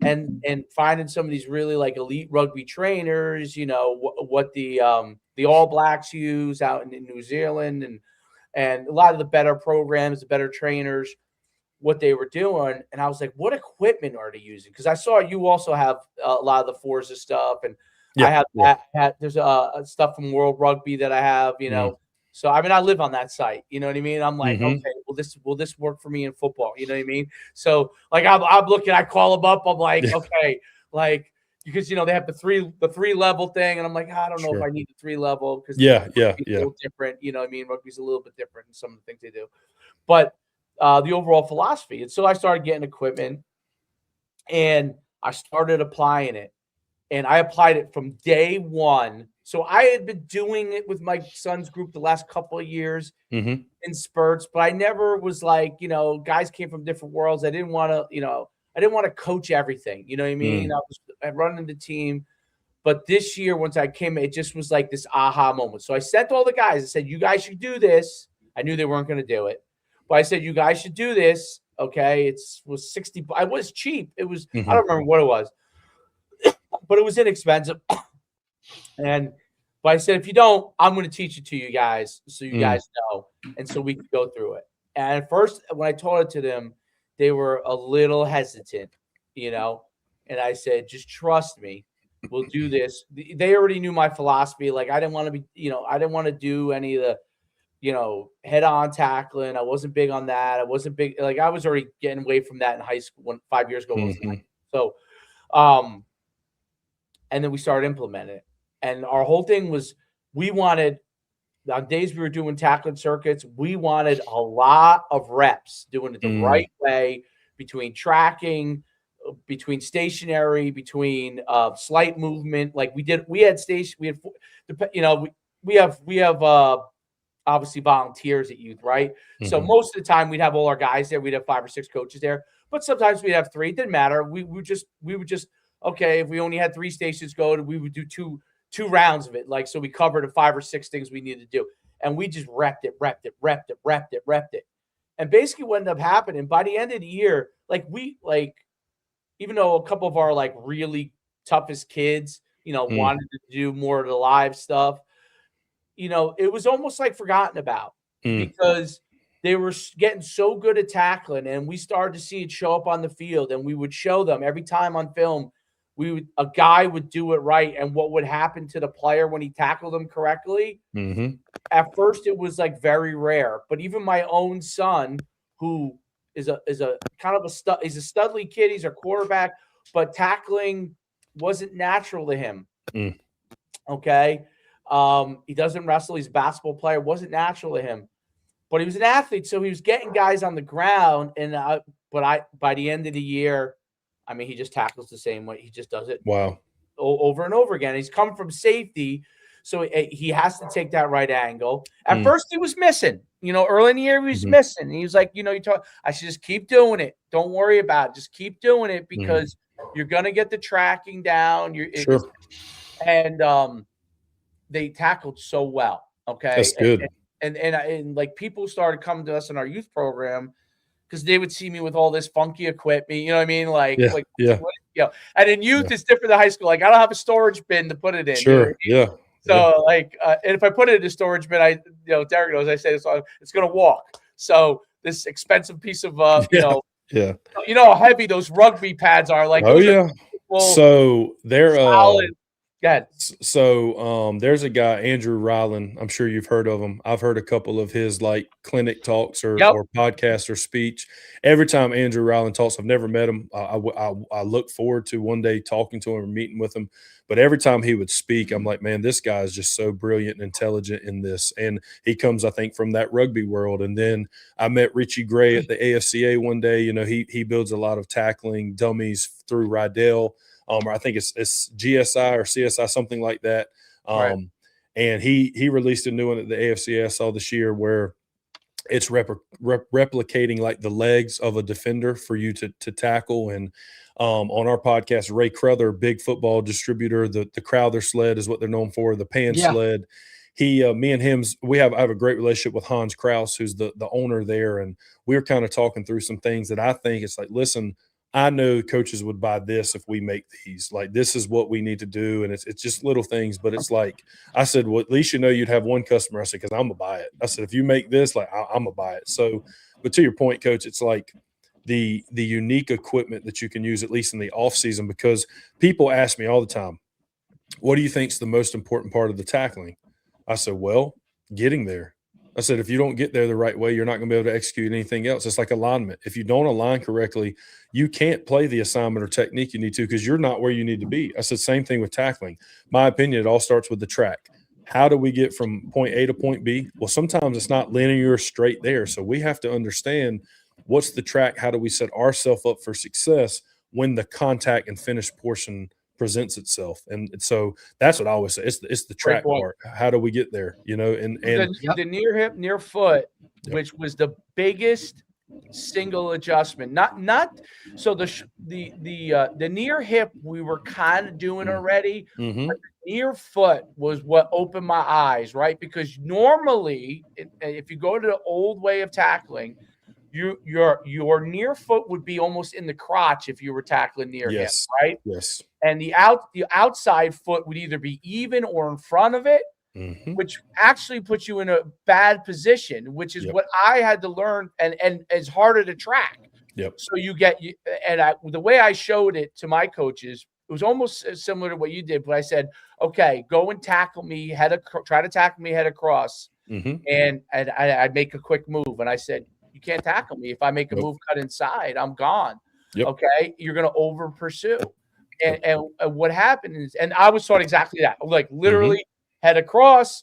I mean, look, in the 90s when I played at college, as often as we could, we wanted head down the middle. You know what I mean? Yeah. Type of thing. Like I'm not lying. Like face on the ball, like like it's I was the ball, face mask needs to be there, eyes up, run through his chest, like the whole. Yes, different. and I could tell you I was pretty good at it. Because athletically, that was my wheelhouse. But a lot of the linebackers in that space would have a problem, and even nobody wanted that smoke. No, it's a two-way go you're giving them. That was the issue always with head down the middle. It was a two-way go. You really had to be a freak athlete to make the play. Sure. Against a running back, like as we go against better and better running, like you go against a big old running back, it's not a problem. Although your neck might be real sore. But but when you get shifty guys, and I learned that against, I couldn't believe it when I was playing against. I always think back to this when I explain it to my coaches. Played against this running back Jerry Azuma, who went to the NFL actually as a DB. That's how good an athlete he was. And I would tackle him, and I was always having a hard time bringing him down, even though I was 235. He was $190 maybe. Okay. But I'm like, wow, he's very strong and he's very quick. His feet were always moving. So when I was coming down the middle and giving this guy a two-way go, by the time I actually wrapped him, I was using strength to tackle him. Strength. So now it's strength without – it was not as much – I didn't have as much legs underneath me. Sure. And I was using pure strength. So now he had an advantage, even though I outweighed him by a ton. He had an advantage. And there were times I was bringing him down. It was a struggle because he was so quick with his feet. Sure. And then there were other times like he broke a couple of my tackles, and I was like, "What the hell?" Like because he was elite, and then I was thinking, "Wow, okay, this guy ended up going to the NFL, playing DB." But I thought, my goodness, like you never tackling a guy like Barry Sanders like this. Ever. And I kind of gained that trust with our linebacker group this year. That's who I coached, the linebackers. And, we would do tackle circuit or some kind of tackling drill every single day. We would, but the linebackers really got the brunt of it because, we would mix it up a lot, but we would do Indy dynamic warm-up. So instead of warming up as a team, we'd go straight to Indy, and you had 5 minutes allotted to warm up. And so we knock our DW out in 90 to 2 minutes, and then we have 3 minutes to still tackle reps, and it's still a warm up. We're not doing anything full speed, but we would watch film, and the kids would want to be graded on tackling. Coach, what did I do wrong right here? I feel like I'm in great position. What did I do wrong? And it's to your point. I would say, listen, let's pause it. I said, man, your track is beautiful. I said, your contact is beautiful. I said, here's what's the issue. I said, you have to essentially have your ankle and your knee and your hip needs to be in this specific alignment.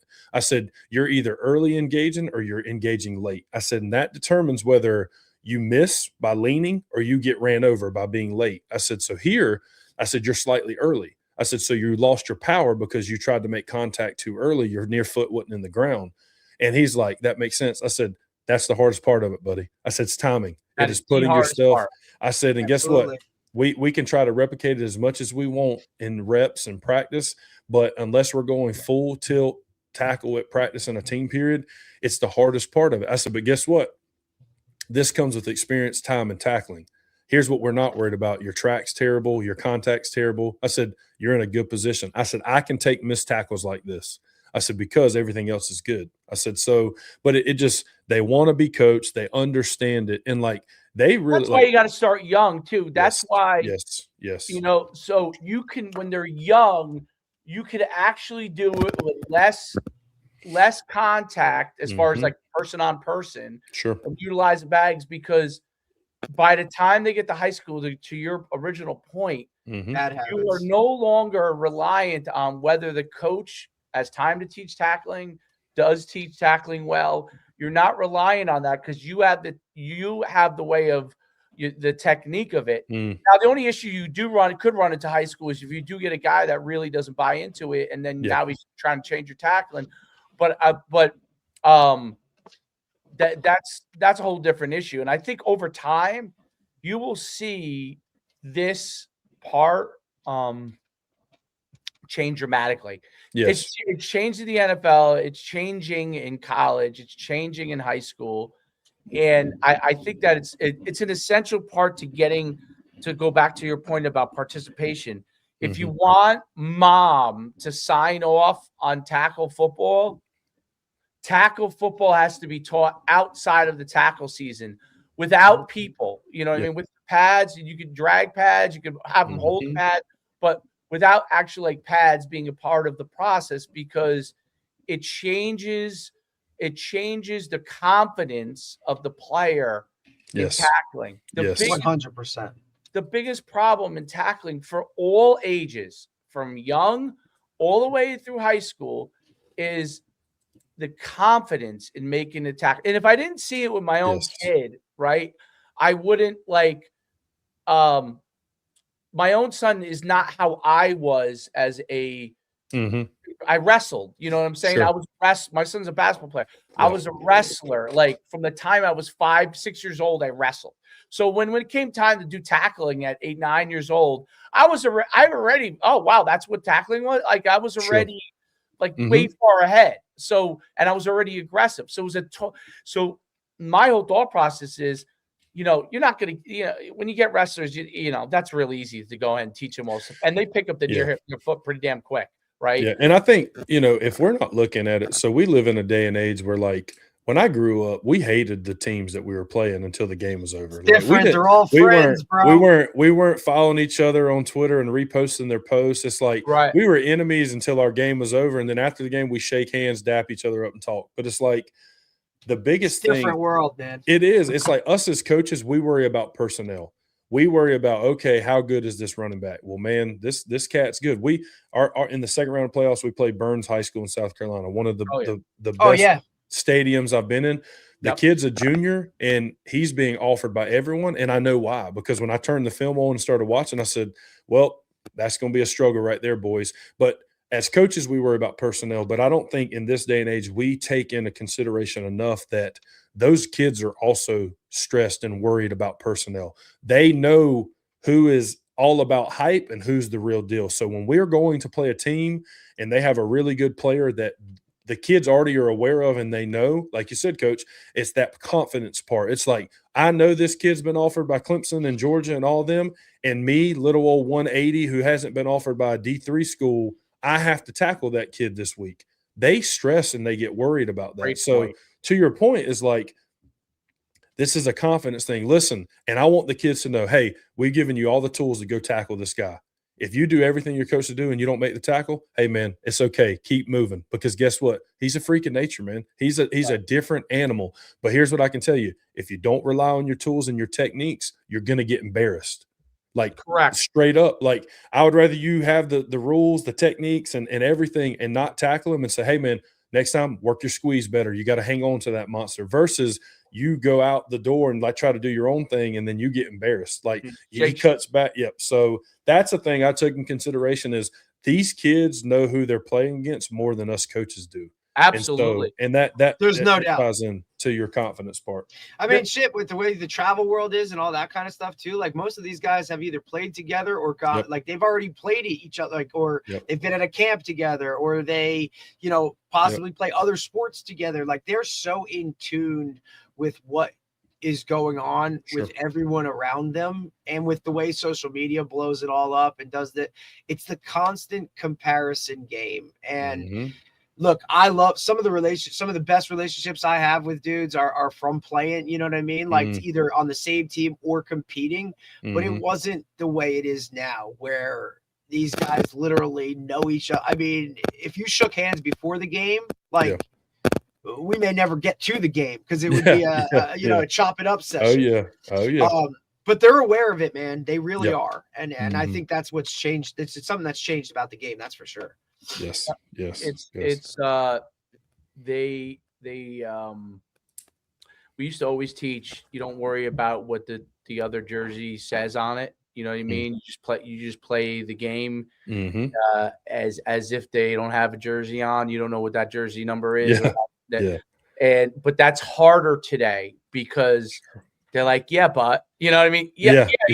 But he plays for Birds and his number is 34, you know? Yeah. I got away a couple of years ago from saying, guys, they put their pants on like we do one leg at a time because that was code to the kids. They got some dogs and they got some good players on that team. Right. Like, so they started associating kids are definitely that. smarter than we were, buddy. You're tipping them off, right? You're tipping them off. Shit. So now, nervous. hey guys, I mean? This is a heavyweight fight. That's how I do it. Hey, listen, if you think we're gonna go shut them out and hang 50, then we're not thinking realistic. We're thinking optimistic. Listen, this is a heavyweight fight. It's gonna take every snap, every play, every quarter. That's all I can say, guys. This isn't David and Goliath. This isn't hey, we're going to give them everything we got. No, it's a heavyweight fight, and we need to show up and be ready for 4 quarters. As I got away from we put the pants on one leg at a time because that's just code for our pants are smaller and their pants are bigger because their personnel stronger. So I got away from that years ago. No doubt about it. I think the other thing too that eventually, as GPSs start to come down to high school more and more, and coaches understand how to use them, you'll be able to track that force that's generated at the point of impact, and you'll be able to show that the level of force you're able to deliver doing it the correct way with the correct form when that happens is going to be a lot higher because we got all these measurement tools now, and you'll see that once that starts to be able to get generated, that's going to take a few years. And they may be doing that data. I'm sure they're doing the data already in college. Guaranteed. Yeah. It's just it takes a while to get down to high school. Yes. And probably 15 years before it gets down to youth. But it takes a while to get down to high school. And once that starts to happen, no doubt, like you could say, you can start to point to scientific facts too, which is really, really big. I wonder if I wonder if rugby has already because they around the world. I wonder if they already have a lot of these numbers because those guys all use the catapults and because catapult all started in Europe with soccer anyway. So they all use them. They've been using them for a long time.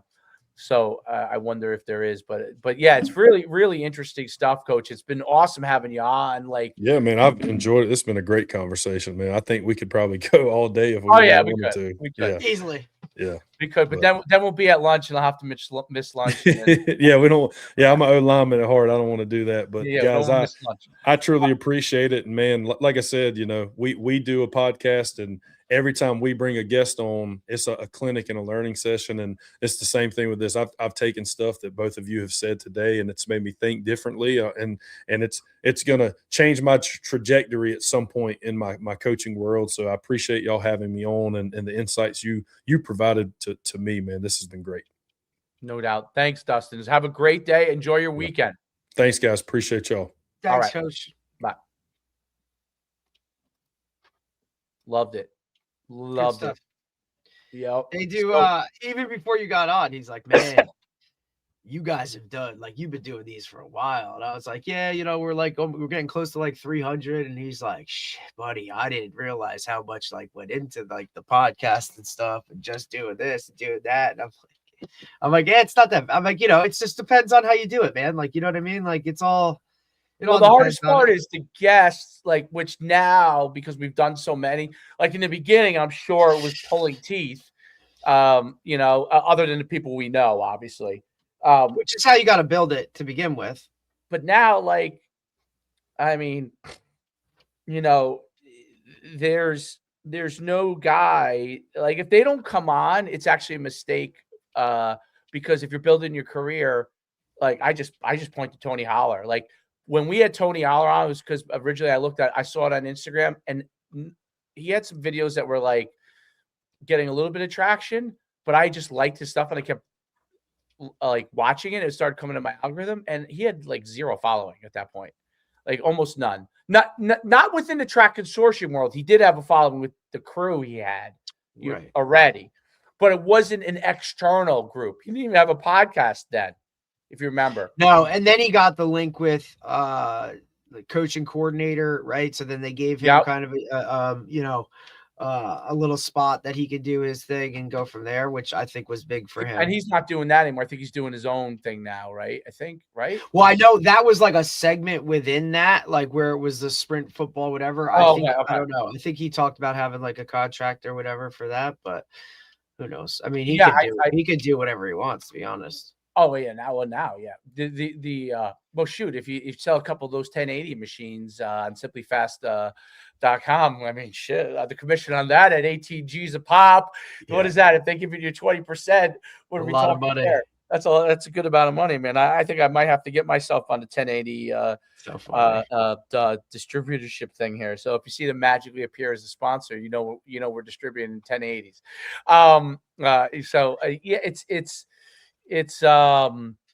It's really cool. I got now the website. I got it where because I'm utilizing my skills with the AI to do it, and now I got it where it's pulling up, and you could literally do the filter. So I would say one more week I'll have that website ready to go. You could click on the filter by category or by person. So you could go in there if you want to look at Tony, boom, you can look at Tony and his profile, and then the next thing will be linking all their did you have their links to the videos? No, because we didn't have, you know what I mean? Like some of them are, I don't know where to go to get them all. I'm going to try and figure out how to do that. I might be able to build a tool for that to grab them. Because I'm thinking like, like where are they? Like, are they all on YouTube? And they're most of them are in the Prospect Podcast folder, basically the playlist. But there are some that probably aren't. So I probably have to go through that.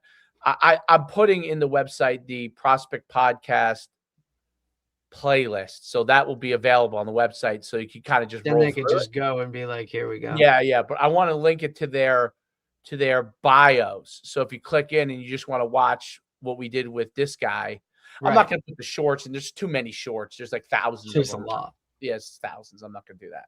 But the actual long form, I mean, they could go and grab the actual when they appeared and get that in there, because that will be cool too. So they could come on there, and then what that will eventually do is now, and actually you could probably send me your no, I don't want to do that. So I want them to fill out the form, and then I'll forward it to you when they come in. They say they want to request. If they request, they want to come. That way you could still filter them. You know what I mean? Yep. Like filter request. So when it comes in, I'll create just so it goes to your email, my email. That way you'll see it and you'll be able to say, okay, this is a guy I'm interested, because you'll get a lot of garbage. You know what I mean? Oh yeah. Yeah. So but that way you could go through, and then you can get another avenue to, like, I get people that reach out to me from these I forwarded some of them to you. I like some agencies that are like, they're almost like publicists. Oh, they're publicists. It used to happen to me all the time with the legendary leadership thing I did, because I was having all those guests. This is a long time ago, but I was having all those guests. It was kind of like this, but really just on leadership. And I had all those guests, and then, but because I did all of those podcasts, not just video, but I did them I put them all on Spotify. I still get, I'm telling, I haven't done a podcast in that at least a year or two, and I still get every day. Well, Spotify's big, man. Spotify, you can like leave comments on it and all kinds of shit. Like Spotify is more. I'm gonna upload social all media. It's crazy though. The good thing about our episodes, they're evergreen for the most part. Meaning, like, it's not like they're timeless. Meaning, I upload it. If it was 2 years ago, for the most part, it doesn't, time is really not the issue. You know what I'm saying? So, Right. So it can upload. I have a bunch of them up on Spotify, but I need to get like another 100. You know what I'm saying? Up there. And but it's amazing because all the agencies still reach out to me for that, but they're now starting to reach out for the Prospect podcast. They're like, hey, you know, they don't really know because I have all these different things. They're not sure which is which, but if I see something that's like a Prospect podcast kind of thing. Yeah. Yeah, I've gotten some of them. I've answered a bunch of them. Yep. And but it's I mean, there's nobody doing the amount of episodes we're doing, really. I don't know of anybody. No, we crushed it this January. We went hard. I don't know that. Like, it's interesting. By the way, I see all the commitments coming through. By the way, I'm guessing all the kids got their parochial school. What do you call it? Letters, acceptances. Yes. Yeah, that's kind of funny. I'm waiting for somebody will do a signing day at their house or some shit. Yeah, well, that's always going to be. I guess it's always going to be that. I'm working on getting one of our parochial school friends on. One we have not had. So. Oh, good. In public school, like. Well, I've also seen some public schools start to do this too, buddy. Like, we're going to have a signing night, almost like a media night type of thing for the 8th grade. I think it's a good idea. I think is cool. I think it's a great idea. I think it's you got to fight fire with fire. That's it, buddy. And you know what? Like, hey, if you're going to do it, okay, I'll do it. I'll do it bigger, better, and whatever. Like, you know what I mean? Or whatever it is. Like, I can do something. I think they should. And look, and I agree. If you feel like it's something that will add to your whatever, then you go and do it. Like, personally, not to say names or whatever, like, but I think Warren should do it at Absegami because he's fighting 100%. With other guys for that thing. He's fighting with other publics. That's what I mean. Like, you're in a district where other guys are like, if you have that type of thing, go. Now, like, for me, would it make sense? I don't think so. What's the difference? Yeah. What, like, it would just be for the kids themselves, or hey, we do it like, if you're going to come here, you do this, right? Because it's not. I'm not swaying anybody's decision. It might be if somebody was thinking about maybe going private or staying, you know what I mean? Like, maybe that changes, but like, it's more of like an information piece. Would be a good idea. All these kids are coming to us. Here's a media day. Meet the kids that are coming to have a parent meeting. That's where you get introduced to the parent meeting. Here's the freshman coach. Here's this coach. Absolutely. Here, look, there's jerseys. Like, yeah, dude, all that kind of shit, dude. We did a media day. And I think that's stuff's important, man. Yeah, I think listen, you know, you can learn from what the parochial kids do. You can learn because they're in such a dog-eat-dog world, right? They're in a fight for their lives, brother. They're not fighting with you. That's the greatest thing. So public school, what I've learned, fighting with each other, bro. Yes, public school coaches think they're fighting with them. They're not. They could care less about you. They actually don't really. Like, buddy, you're the no offense, but you're the bottom of what. No, it's not. They don't think of you as the bottom. They think of it as. Listen, we have to play these schools. We need to be able to compete with these schools. They don't even think like they're not like looking at it like this kid goes to this town. Yeah. In the old days, they probably did, but now they don't. When it first started, now it's like I need this kid. I need this kid. You know, I already know that this school told him he could do this, or this school said he could do that. You know what I mean? Like, I already know that. Like, I know this guy told him he's going to start from day one. I'm not doing that, you know, or whatever it is. It's just like college recruiting. It's like, it is. It's definitely funny.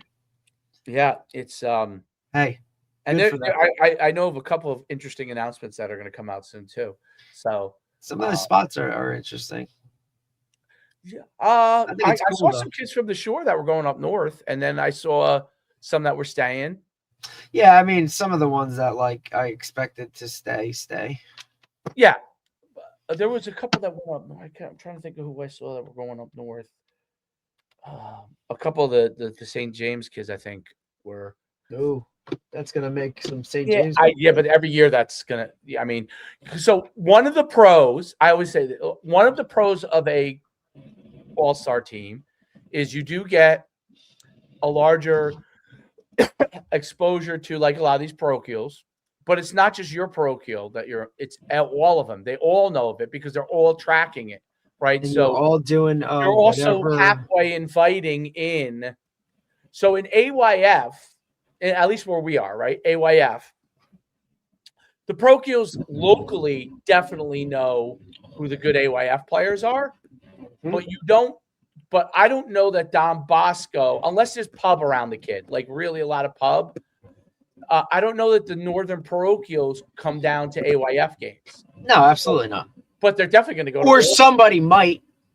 Yeah, but if they hear about a kid, right? Correct. No, they're not coming down here generalization because they don't need that. Because remember, those guys go to them. There's no reason for them to reach out because most of those kids go. You know what I mean? Like it's. But if you have an all-star, the more all-star teams you have, those kids are gonna. You know, there's pros and cons to it, obviously. What I was gonna say is that like. I could think, you know, it's interesting because I'm thinking about like my kids' teams and Wombo's team and some of the other good teams that we play with. Like I could think of between the top 4 teams that went in our group, there's probably eventually going to be a ton of kids that could be parochial kids. But I wonder how many go. I do. Well, I don't know. Like River Plaza and Middletown. I don't see that many. I already kind of know in my head which kids will. Now on my side of town, River Plaza is. Some of those kids will go to CBA and not even play football again, just because they probably the nature of the beast. Yeah, they're going to end up specializing in another sport, right? Because they're great athletes and they love football, but they might end up being this like Another sport is lacrosse. And if you're a smart kid down here, like if you're really, really highly intelligent kid, a lot of them go to at least in the towns I live in. Correct. They'll go. It's literally your backyard. So unless if you're not going to go to public school, like it's your backyard. So, but anyway, I lost Derek there. But yeah, I think it's really interesting discussion. Although I don't know if it's good discussion if I have it by myself. So anyway, we will see you next week. I'll give Derek another minute if he's coming back, or if he's not, if he's gone. Well, we will see you guys next week. Another great episode on the Prospect Podcast website coming out soon, and we will see you very, very soon.